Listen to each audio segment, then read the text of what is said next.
Hindi yan malulusaw, hindi yan mawawala. Walang pwedeng mag-agaw sa inyo, walang pwedeng mag-agaw ng kaalaman ninyo sa inyo. Walang pwedeng magnakaw niyan ng kayamanan na yan. Kaya gamitin ninyo sa tama. Adik na adik eh, no? Sabi ni Aimee. Dito sa video na to, tuloy ho natin yung sona nitong si Bangag. Kung saan talaga ng mga umani ho ng samot-saring reaksyon sa ating mga kababayan sa mundo ng social media. Pero bago yan, sa like at sa subscribe, masaya na ho tayo dyan at sa mga gusto sumali sa ating community, yung join button nandiyan lang ho sa baba. Pakinggan ho muna natin yung mga punto de vista ng mga naispatan ng mga mainstream media dyan sa ikalimang sona nitong si Marcos Jr. dyan sa Batasang Pambansa.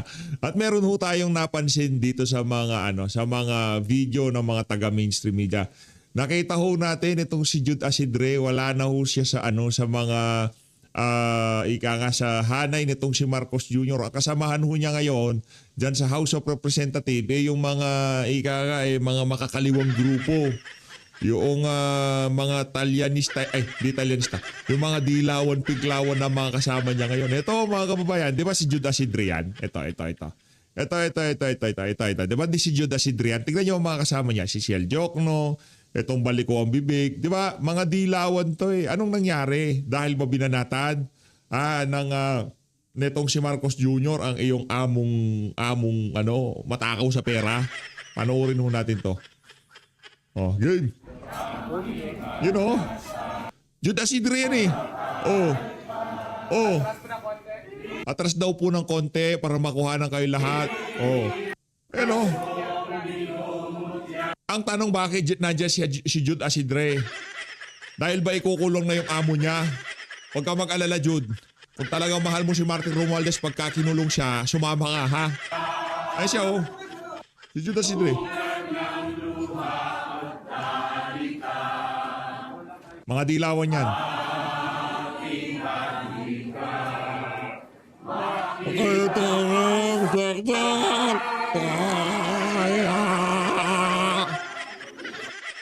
Adik. Sabi ni Aimee. Lagay ko lang dito to. Oh, maganda nandiyan yung nito si Jude. Oh. Pero ito dito tayo. Oh, kaya ho tayo kay Tiangco. Kailangan magbigay siya ng status doon sa kaso ni former Speaker Martin Romualdez, di ba? And you are in a very awkward position because cousin-in-law mo, both the President and Speaker Romualdez. Do you expect the President to go after former Speaker Romualdez this year? Okay, number one, yung awkward position, trabaho to eh, di ba? Labas dito yung pagiging cousin-in-law ko sa kanilang dalawa, no? Kasi trabaho namin to, no? Pangalawa, whether I expect him to go after, ang point ko dito is, he is in a position to prove na ang politika, ang accountability ay walang pinipiling politika. Hindi pinoproteksyonan yung mga kakampi at hindi inuuna yung mga kalaban. No? And the most important thing he has to prove, the President has to prove is, hindi siya natatakot doon sa sinabi ni former Speaker Martin Romualdez na he will not go down alone at marami siyang alam tungkol sa administrasyon. So yun ang dapat niyang patunayan. Sir, very quickly, take us behind the scenes. Paano nito na-change yung family dynamic? Hindi ko alam, hindi na ako imbitado. Hindi na ako imbitado. Since when? Since January yata. Kick out ako, kick out. Na-kick out na. Wala na pala siya. Kick out. So you have no clue what's happening? Wala. Any hopes na maayos pa? Kahit yung asawa ko hindi imbitado eh, nadamay sa akin. Even Nadamay. hindi So, na maayos pa yung family ties after all this controversy? with who? With you and the President, with the President and the former Speaker? Hindi. I mean, they just have to respect that I will say whatever I think is right, no? They just have to respect that. If they can Ibig sabihin, outside of the kulambong totoo. O pinoportray lang yung sarili na outside of the kulambo para lamang maging credible ang mga sinasabi. Alam nyo mga kababayan, ika nga umay na ho tayo sa mga ganitong klaseng galawan itong mga magkakamag-anak na bangag na to eh. Si Congressman Toby, feeling ko hindi naman bangag to. Pero mahilig lang talaga sa chicks yung anak niya. Walay na yun sa politika, basta mahilig sa mga chicks. So, dito tayo kay ang tawag dito kay Migs. Game.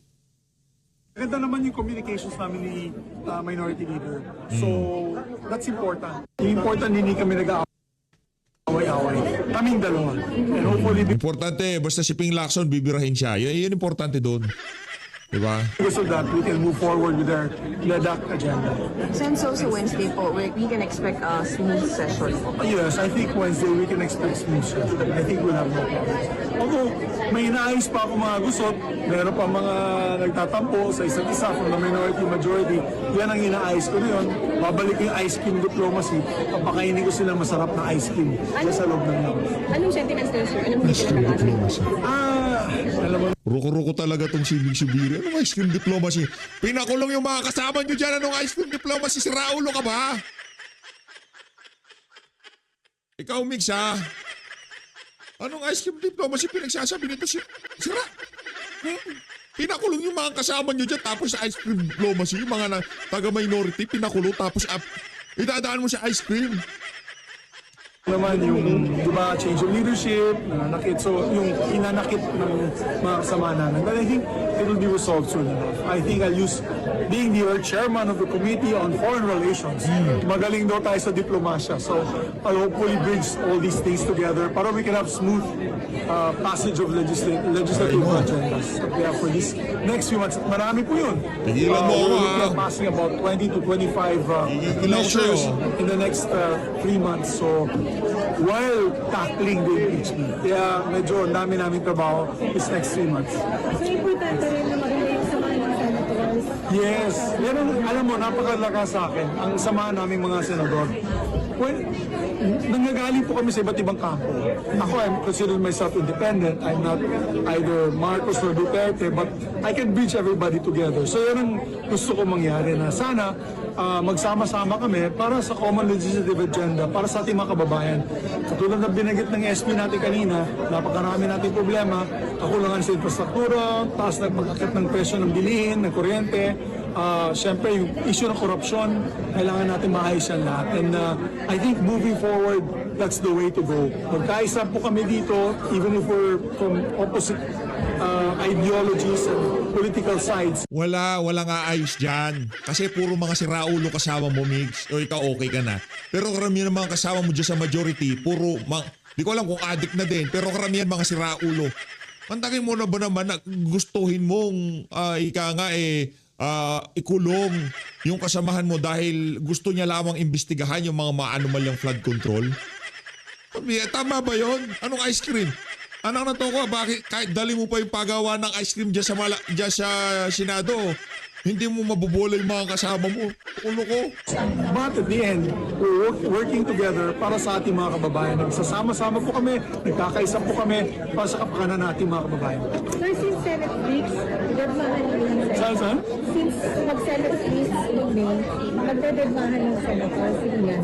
Senate? Senate weeks. Senate mix? May Senate mix pa rin kasi may impeachment eh. Yung hindi natin may pipigil yung mainit na usapin sa impeachment. Yan talagang magkaka-Senate flix ulit yan. Pero pagdating sa legislation, feeling ko boring. Boring na.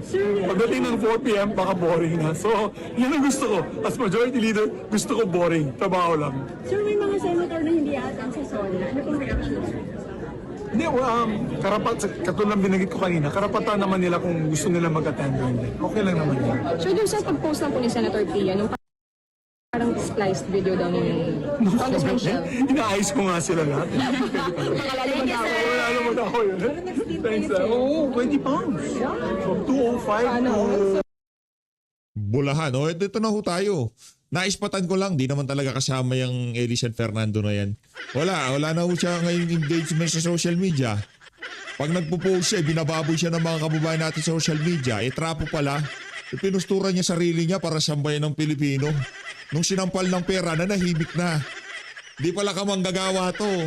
Kamambubudol din. O, panoorin ho natin. Inaasahan natin sa magiging ulat ng bayan ni Pangulong Marcos. Wala ako masyadong inaasahan sa magiging sona ng Pangulo. Kasi for 4 years in the administration of PBBM, walang kahit isang makabuluhan na batas na naipasa o na-include. Handa ka bang makulong? Ay, sa bagay, baka scripted naman. Hayaan man mo lang na, dun sa pagbigyan mo na. priority. Specifically for wages, tapos doon sa pag-address sa problema ng mga manggagawa.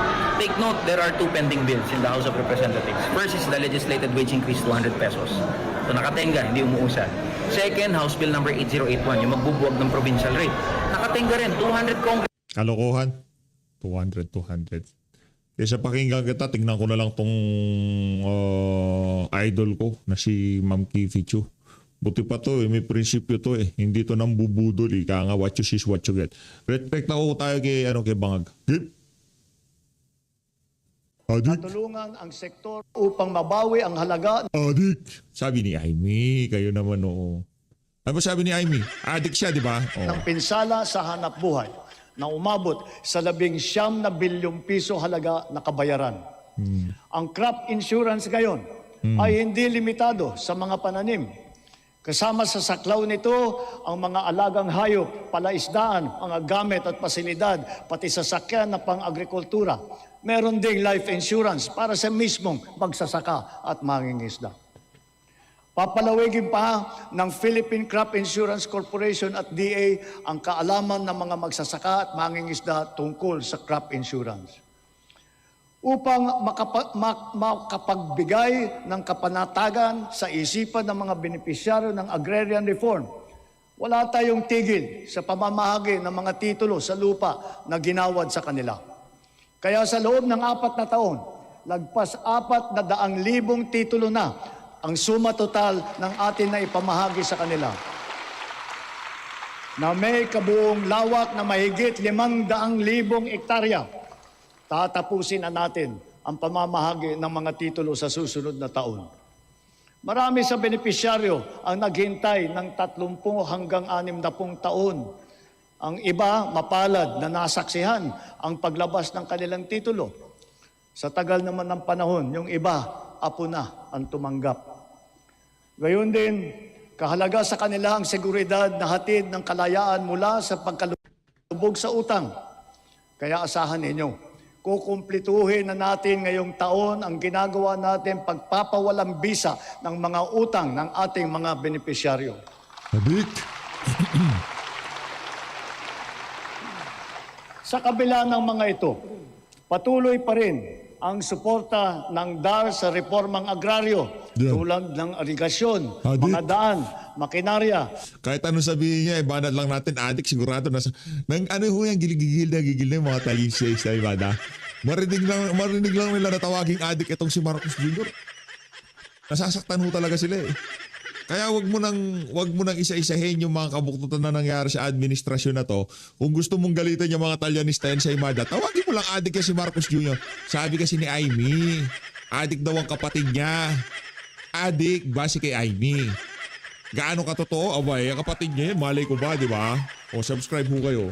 At mga pautang para sa mga benepisyaryo nito.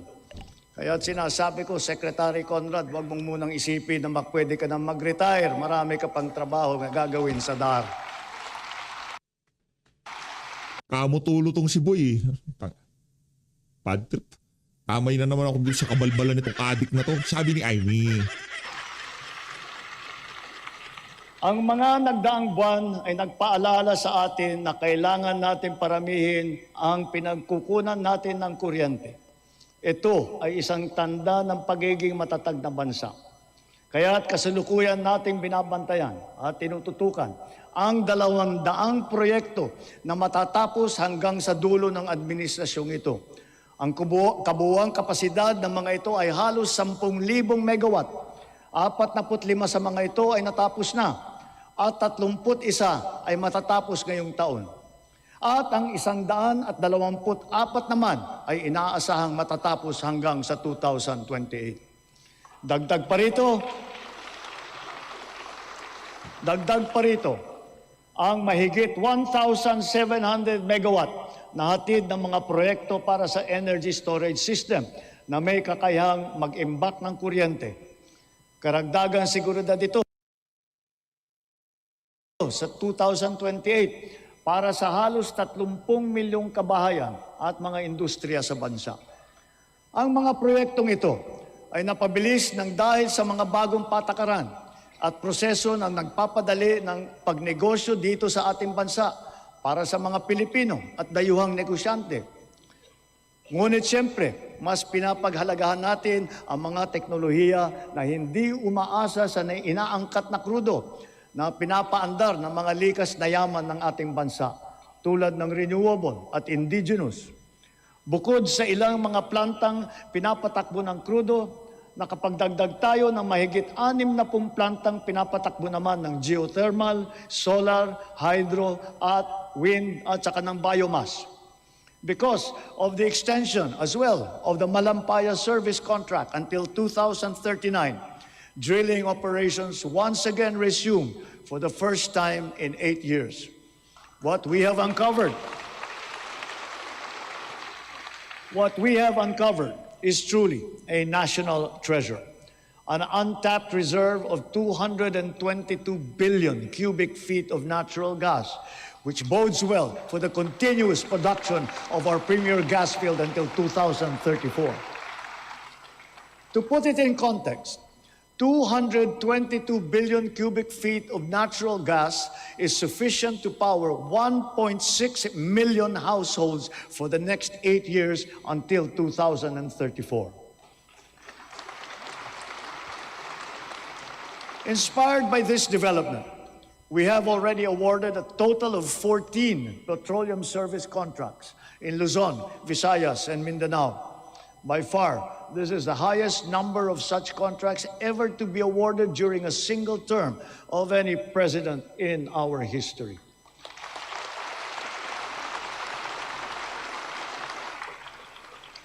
Four of the contracts that we have so far awarded are for the production of hydrogen. Hydrogen gas will serve as a backup fuel for our power plants, especially useful for our off-grid areas. It is also touted as the world's clean fuel of the future. 2 of the newly awarded petroleum service contracts are co-managed with the BARM government. This is the first time in our political history. BARM is now firmly set to pursue its strategic vision of energy security and total electrification for and in the Bangsamoro region.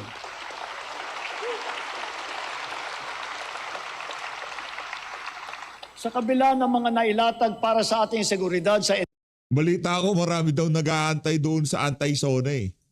Yung ika nga kung ano nilalatag ng mga kritiko, yung mga totoong kritiko hindi nung mga Talyanista ensaymada, hindi yung mga dilawan pinklawan yung totoong mga kritiko.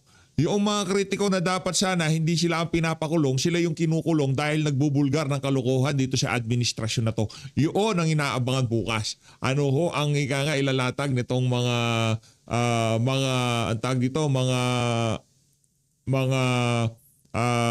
totoong opposition na to bukas. enerhiya, panatag ang aking loob na kaya nating umangat pa. We have begun to embark on the establishment of hydrogen power plants. Multiple projects are now in their pre-developmental stage in Marinduque, in Masbate, Zamboanga, Sibugay, Basilan, and other potential areas. Pushing the envelope further, perhaps it is time for us to revisit nuclear energy production. Nako.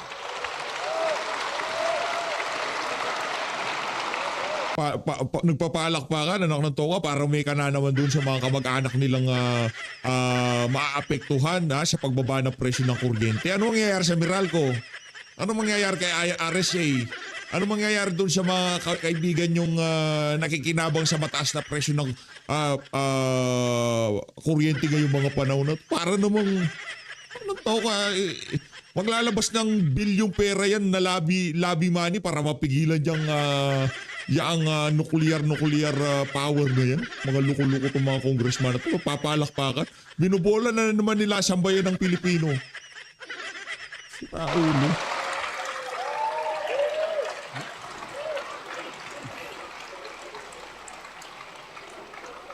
After all, we are already using nuclear energy in the fields of medicine, in agriculture, water filtration, and the upcycling of plastic. We are confident in its capacity to reinforce our energy security and to bring down the cost of electricity in our country. Titiyakin natin Mga ano, mga Titiyakin crocodile. natin. Oh. Tataba na ng mga crocodile, mga alaga nating crocodile dyan sa House of Representative. Oh. Mga alaga ho natin yan. Kung ano man ang suot ng mga walang yang yan, meron ho kayong contribution dyan.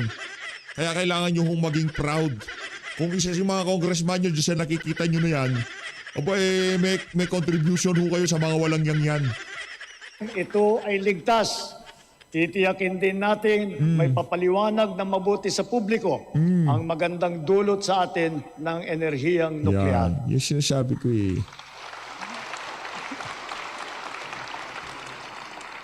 Mga kababayan, sa lahat ng mga ginagawa natin sa sektor ng enerhiya, maninaw din sa pamahalaan ang hinaing ng taong bayan na pababain ang presyo ng kuryente sa bansa.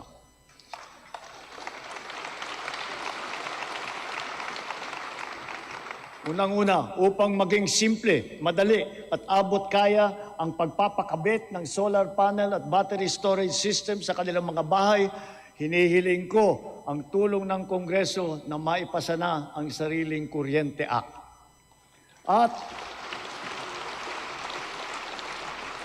At kung pagbawas ng presyo ang usapan, sa aking palagay, panahon na para tanggalin na natin ang systems loss na pinapasa sa consumer.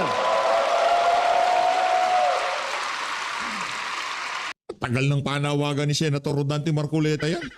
Bihira naman. Nagpapalakpakan kayo dahil adik yung sabi ni Amy.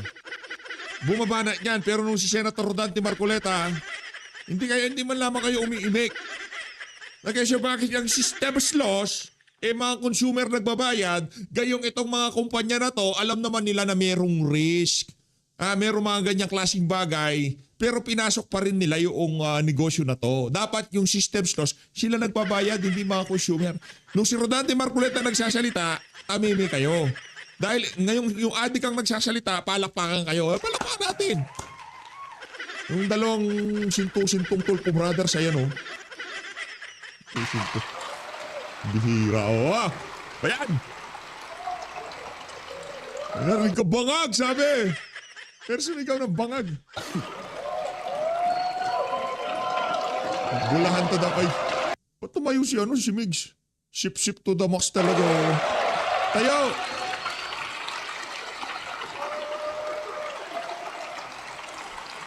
What a cinema! What a cinema! Usapang adik talaga, oh.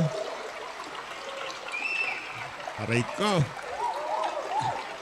Buti pa nung panahon ni Tatay Digong. Ano sabi ni Tatay Digong? Oo, nandito tayo lahat. Sa tingin ko, mas okay ang Pilipinas kung biglang lumindol ngayon, bumiyak ang lupa, tapos kainin tayo lahat ng lupa dito sa batasang pambansa na to, no? Feeling ko, nung panahon ni Tatay Digong yun. Pero yan, hindi. Takot mamatay ang si Marcos Jr. eh. Anong sabi ni Franco Mabanta? Sweet, sweet person. Nilangaw, hindi niya kayang gurgurin. Oh, yes, si Marcos Jr.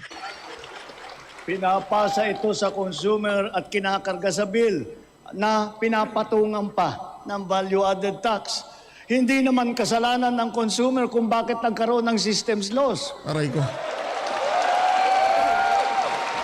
Aray ko. Mga adik talaga. Nung pinagpipilitan ni Rodante Marcoleta yan, tahimik tong mga buhaya na to. Bakit nung yung adik ang nagsasalita, ngayong adik na nagsasalita? Sabi ni Amy, hindi ko sinabi yan. O adik sa kapangyarihan. O, yan, hindi na sa droga. Adik sa kapangyarihan na to na si Marcos Jr., nagpapalakpakan to mga sinto-sinto na to. Unbelievable. Kaya hindi naman tama na kailangan sila pa ang pagbabayarin dito. Aray mo. Therefore, we, the people, we demand for the immediate amendment of the EPIRA.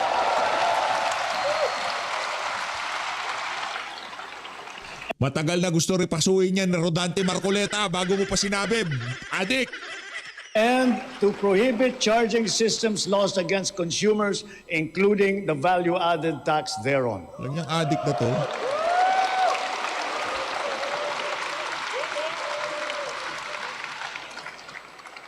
Noong nagsimula ang administrasyon, Nilatag na natin agad ang pambansang pulisiya sa social protection floor na magtitiyak na may pangsalo at paglingap sa ating mamamayan lalo na sa oras ng pangangailangan. Kaya't nariyan ang DILIP at tupad ng DOLE at AIX at Risk Resiliency Program ng DSWD para magsilbing pantawid sa anumang krisis na pinagdadaanan sa pamamagitan ng pansamantalang hanap buhay o di kaya'y tulong pinansyal. Ngunit, mas mainam pa rin ang pangmatagalang seguridad ng makukuha mula sa matatag na trabaho. Maraming trabaho ang hatid ng ating lokal na industriya na patuloy natin pinalalakas.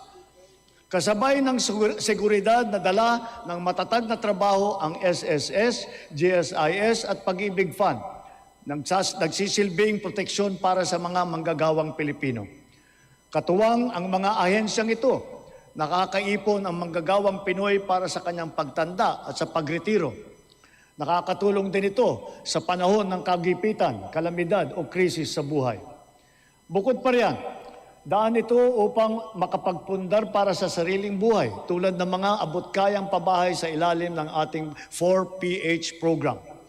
Nariyan ang DSUD at mga ahensyang kasapi sa sistema ng pabahay upang matupad ang pinapangarap ng natahanan ng Pilipino. Katuwang ang pribadong sektor at lokal na pamahalaan. Puspusan natin pinupuno ang kakulangan sa pabahay sa buong bansa. Ito ay ginagawa natin sa pamamagitan ng mga bagong komunidad, mga acquired asset ng Pag-ibig Fund, Community Mortgage Program, Resettlement, at pati na mga paupahan. Sa ating programang pabahay, higit 500,000 bahay ang ating naitayo na at napondohan. Kasama ang higit 100,000 bahay na naidagdag natin sa loob lamang ng isang taon sa ilalim ng pinalawig natin na 4PH program. Susi sa lahat ng ito ang magandang sistema ng pautang upang gawing mas abot kaya ang mga pabahay para sa mga Pilipino. Isa na rito ang Pag-ibig Fund. Ang kanyang 17 milyong miyembro ngayon ay patuloy pang dumadami. Kung kaya, ang pinupundar ng mga miyembro ay patuloy ding lumalago. Ngayon, itinaas natin sa 10 milyong piso ang limit sa pautang para sa pabahay. Halimbawa, dahil dito, ang mag-asawa na may mas kakayahang bumili ng pinapangarap nilang bahay para sa kanilang pamilya. Ngayon, halos 7 milyong OFW na ang nagkaroon ng insurance. Dahil dito, panatag tayo na ang mga OFW natin ay naaalagaan at natutulungan ng mabuti. Patuloy din na dumadami ang mga kasunduan natin sa ibang bansa para sa karagdagan oportunidad para sa hanap buhay. Napataas din natin ang minimum wage ng OFW natin. Nako, yan na. Medyo matagal-tagal na ho kasi siya nagsasalita kaya medyo pumapalya na ho yung utak niya. Pasinghutin yan. Pag pumalya utak, ang sagot singhot, no? Adik sabi ni Amy, di ba? Na mamasukan bilang kasambahay. Para naman sa ating mga pensyonadong uniform personnel na nagsakripisyo para sa seguridad ng ating republika, itinaas natin simula ngayong taon ang nakukuha nilang pensyon at subsistence allowance.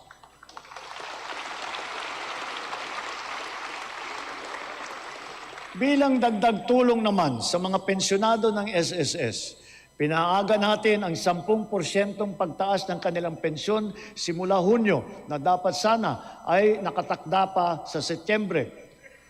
Mula nung nag-umpisa ang administrasyon, humigit kumulang 44 na milyong Pilipino na ang protektado ng SSS.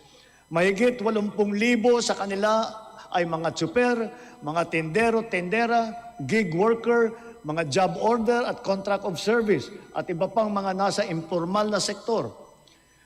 Ang mga contract of service at job order ng pamahalaan, ipinagpatuloy natin ang kanilang mga serbisyo.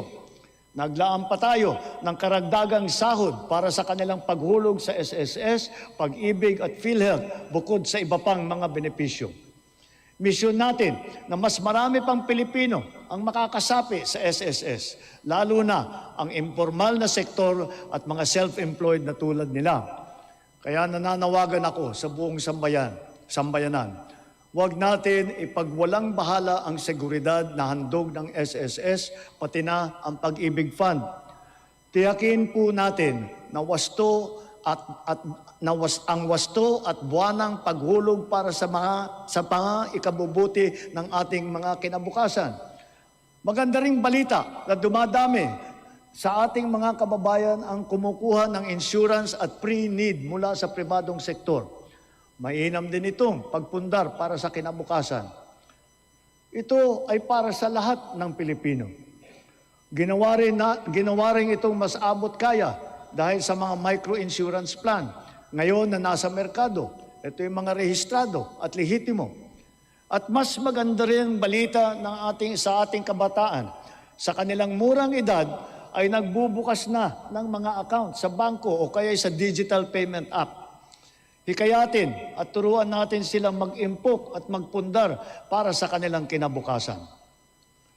Gayunpaman, edukasyon pa rin ang siyang pangunahin nagtataguyod ng kakayahan. Kung kaya ito ang nangunguna sa listahan ng administrasyong ito. Umbira. Kung makapag prioridad.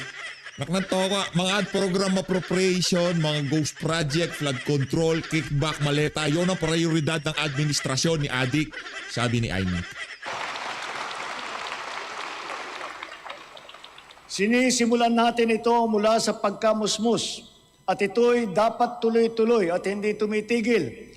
Kaya dapat nakakintal sa puso't isipan. Nakakintal talaga. Pambira talaga mga. Basta usapang sunugan talaga the best itong si Bangag. Ng mga Pilipino Nakakintal. ang lifelong learning at continuous self-improvement. Ang nagdaang mga buwan ay nagpaalala sa atin na mahalaga ang reskilling at upskilling ng ating mga manggagawa. Napatunayan natin ang kakayahan ng mga senior high school graduate natin sa mga isinagawa natin bagong Pilipinas Servisyo Fair nitong Marso. Mahigit 1,200 senior graduate ang naging hired on the spot. Maaari na rin sila ngayon mag-apply para sa mga bakanteng unang baitang na posisyon sa pamahalaan. Ngunit, patuloy pa rin natin pinalalakas ang curriculum ng senior high upang lalong maihanda ang estudyante para sa tunay na mundo. Pinaigting ang work immersion para maranasan nila ng personal ang paghahanap buhay sa kanilang gustong larangan. Panatag ang ating loob sa edukasyon pagkatapos ng senior high dahil sa patuloy na pagtaas ng kalidad ng kolehiyo sa ating bansa. Noong 2022, ang mga kolehiyo natin na pumasok sa World University Rankings for Innovation ay 12 lamang. Patuloy po nating ipinataas ito bawat taon. Ngayon, 140 kolehiyo na ang pumasok na sa World University Rankings. At lagpas kalahati sa kanila ay state at local universities and colleges kung saan libre ang matrikula.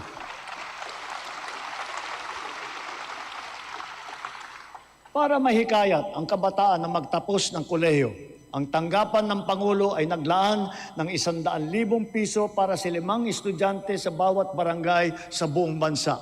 Sila ngayon ang ating presidential scholar. Mabisang pambato rin sa buhay ang mga programa natin sa TechVoc o TVET. Sa ngayon, 81% na ang placement rate ng mga dumadaan sa kursong TechVoc. Halimbawa, sa programang Super Scholar at ang programa Entrepreneur, naturuan ang mga driver ng panibagong kaalaman na sa kanilang iba't ibang pangkabuhayan. Sa programa naman ng DOLE at DA, mahigit 10,000 magsasaka at mangingisda sa buong bansa ang matuturuan na rin sa mga bagong kaalaman. Ang TechPro ay nakapaloob na sa senior high at ito'y progresibo o ladderized upang maging tulay sa agarang hanap buhay at hakbang din tungo sa patuloy na pag-aaral at pagsasanay. Maaring gamitin ng isang TVET graduate ang kanyang national certificate bilang pundasyon upang maituloy pa ang pag-aaral hanggang maging ganap itong kolehiyong diploma. Halimbawa, ang electrical installation and maintenance sa senior high, maaring magtuloy sa electrical engineering balang araw. Ang caregiving, pwedeng ituloy sa nursing. Sa kabilang banda, kahit graduate ng kolehiyo ay maaaring kumuha ng NC upang tumahak ng ibang larangan o kaya'y magnegosyo. Inahayag ng DOLE at TESDA sa publiko ang kompletong impormasyon ukol sa mga kurso at programa ng TVET, lokasyon ng mga training center at provider, paano mag-apply, petsa, iba pang mahahalagang detalye. Malaking tulong ngayon ang TESDA Passport na bunga ng digitalization ng inyong mga serbisyo.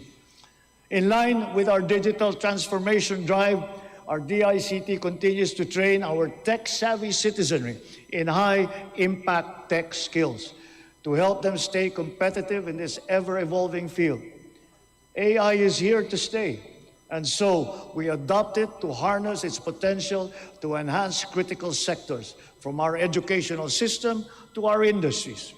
We have launched massive training programs for AI readiness, which have reached at least 1.8 million individuals, students, parents, and teachers alike. This success inspires confidence to further scale up our initiatives for AI literacy across all sectors. We must ensure our global competitiveness. Within and beyond the academe, we must inculcate in our youth the virtues of critical thinking, innovativeness, creativity, as well as the ability to find solutions to problems. Our targeted scholarships and funding grants are all aimed to encourage these trailblazing traits. Contests such as Young Creative Challenge, the NICE, and the Philippine Innovation Awards recognize their talent and their hard work. At the same time, we have to do more to protect our children. We must protect them from the harmful influences and forces that exploit Drugs, sa drugs. Sa drugs. Protektahan natin sila sa drugs. Sa drugs. their vulnerability. The corrosive influence of fake news. Ay, hindi, drugs. Fake news, okay lang yan eh, pagka nakabalita sila ng fake news. Bukas makalawa, wala na, makakalimutan nila. Pero yung drugs, tuloy-tuloy yan eh. The unfettered exposure to pornography, even to minors. Pornography. Oh. The constant depiction Oh. of casual violence. Yung ano, yung tipong, yung napanood nila sa'yo, parang gano'n, yung humihit-hit ka tapos, lumabas ba yung, ano, pototoy niya doon?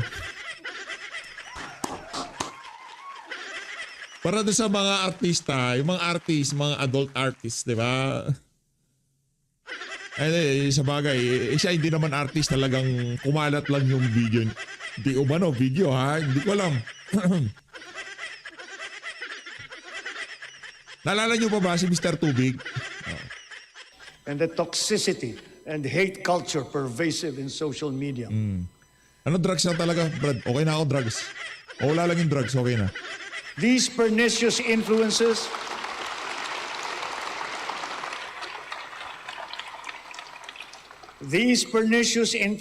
lead to issues of their mental health, rise in teenage pregnancies, Yan. and HIV/AIDS cases, and Nako. other extremely harmful consequences. Naku po.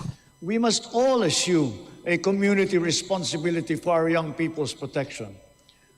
Ang mga nasawi na ating mag-aaral kamakailan, dala ng karahasan at kapabayaan, ay nag-iwan ng malaking puwang sa kanilang pamilya at mapait na aral din para sa ating lahat.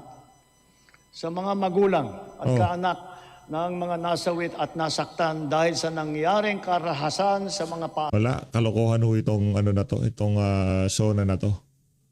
Ano na tayo, forward na tayo ng konti kung ano pang kabalbala sasabihin nitong si Bangag. The ASEAN Digital Economy Framework, led by the Philippines, will harmonize digital rules and enable cross-border digital transaction. It will accelerate the growth of our local tech sector, enable fintech and digital banking solutions, and support financial inclusion, especially for small enterprises. Likewise, the Framework Agreement on Petroleum Security for the joint stockpiling of energy assets in the region has been ratified. And now that our Luzon, Visayas, and Mindanao grids are fully connected, we are in a better position to connect with our neighbors to help realize the ASEAN power grid. Moved by our stark realizations, ASEAN must further strengthen the bonds of our regional cooperation, building on our sense of affiliation and the heightened instinct for mutual assistance. This is bayanihan for the international community and for this part of the world.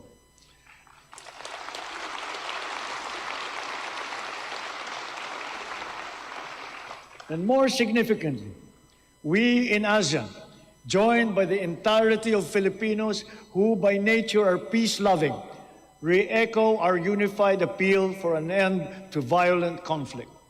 We appeal to all parties for a heightened sense of community, to a return to the table, armed only with a genuine desire for peace and for normalcy. True diplomacy builds, violent conflict only destroys. Peace and order are the foundations of security for our country, for our region, for the world.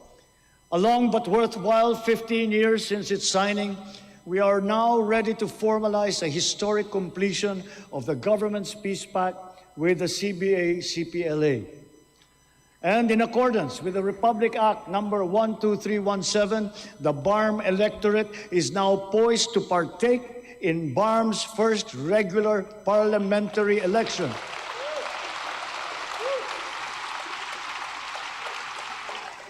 This is a critical accomplishment under the Comprehensive Agreement on the Bangsamoro. COMELEC, law enforcement, volunteers, deputized agencies, all stakeholders are now ready to ensure that this defining political exercise will be peaceful, orderly, and credible. May these inspiring developments strengthen our collective belief in the unity and indivisibility of the Filipino nation amidst our individual diversity. Our unity and collective consciousness are challenged now greater than ever before. A common threat lies before us, directed against our dignity and self-respect. Of late, our very humanity has been called into question. Kung makapagmukha ng for our humanity. Sabi ng kapatid mo, adik ka eh. Ano humanity? Tigilan mo yan, Marcos, ha? Let me remind our friends and our detractors. Filipinos are a Detractors niya buong bansa eh. Pamira. Detractors niya buong bansa. Ano pinagsasabing detractors ito? Ano yung Marcos yun, no? noble, kind, gracious, and great race. We are not greedy. We are not racists. We are not liars. We're just addicts, sabihin mo dapat, sabi ni Aimee.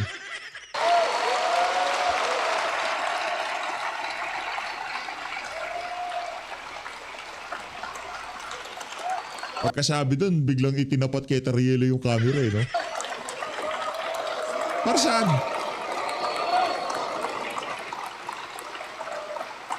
Pag ba tumayo, ibig sabihin magaling na yung sinabi niya.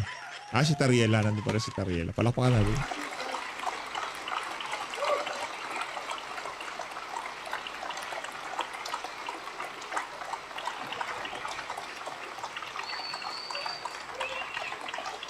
We are respectful and we are dignified.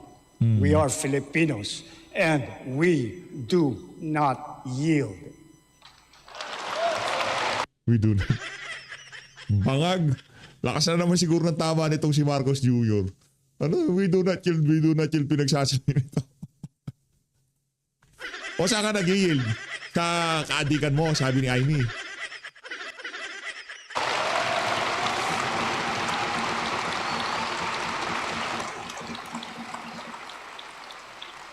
Ay mo. Just recently, we celebrated the 10th anniversary of the final and binding 2016 Arbitral Award, which stands as a definite benchmark for the interpretation and application of the UNCLOS.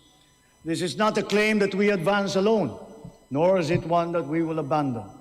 Your government will do all that is necessary to continue upholding this award, utilizing every peaceful and legal means available to the Republic against any attempt, foreign or domestic, to undermine this achievement.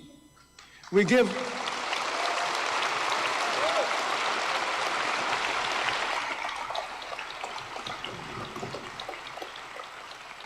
honor to our armed forces, the Coast Guard, even our fisherfolk, who all continue to patrol and ply our seas in the face of great risk. To them, we owe collective gratitude and appreciation, for it is they who give life to the letter and spirit of the Arbitral Award.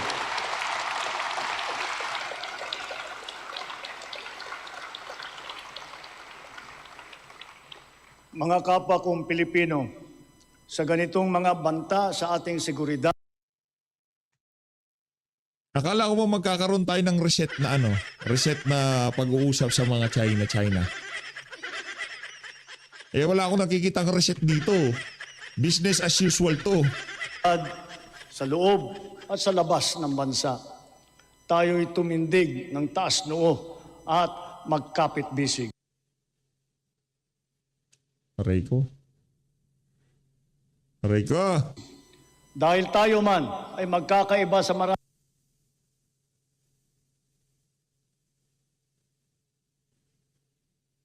maraming bagay, iisa lang tayong lahi. Tayong lahat ay Pilipino, Pilipino sa diwa, Pilipino sa dugo. Manaig nawa ang pagkakaisa at ang pagmamahal natin sa inang bayan at sa kapwa Pilipino. Punta tayo dun sa kanyang pagbaba sa entablado. Tingnan natin kung sino yung mga nakakamayan nitong si Adik. Sabi ni Aini. Ito. Sino yung mga nakakamayan nitong si Bang? Yun. Oo. Ayan o. Ayan. Tolentino. Oh, pagka tinapik niya yung balikat, ibig sabihin close sila. Oh, si Kiko Pangilinan. Giyagam dyan, Kiko. Pambira naman to si Kiko Matching, oo. Dilawan kayo, oh. Itong ito si Villanueva. Hindi man lamang tinignan si Villanueva na pahiya ito si Villanueva. Sabi siguro Marcos Jr., papakulong ka na namin. Oh. Ayun, oh. Hindi man lamang pinansin, oh. Aray ko. Ay si Kiko Pangilinan, no? Naispatan, malungkot. Mukha na namang unggoy si Kiko. Ayun, no, kawawang Kiko Pangilinan, no? Pambihira. Malungkot na naman si Kiko. Mga senador, si Chisa. Sabi niya si Chisa, galingan mong mag-preside dahil ikukulong kita. Sino pa ba? Si JJ Suarez. Malapit na tayo maghiwa-hiwalay na landas, ha? Matatapos na tong termino ko. May exit plan na ba kayo? Yeah. Yeah. Dapat may exit plan na kayo kasi magpipresidente si Sara. May kalalagyan tayo kay Sara, Pumayat si Kung Ho, no? Mukha siyang bangkay. Yun, yung Tabachoy. Tumutulak sa impeachment. Wala dito si Asidre. Yung mga sip-sip, yung mga sip-sip magpa-picture na, magpa-picture na. Si Dembaksa Queen, siya ang kukuha ng picture. Dembaksa Queen, kukuha ng picture.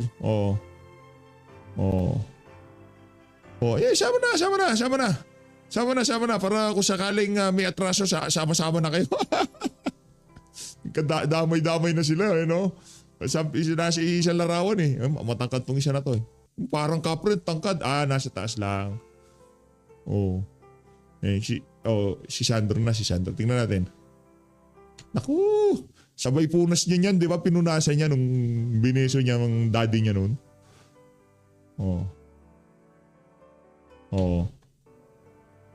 Mamaya mo na ibulong sa tatay mong bangag. Pag uwi nyo na lang mamayang gabi, doon kayo mag-usap. Ayun na nga mga kababayan, doon na ho natatapos ang kabalbalan ng SONA nitong si Marcos Jr. As always, maraming salamat po sa pag-support sa page update. Mag-ingat po kayo lahat. Mahal natin Pilipinas.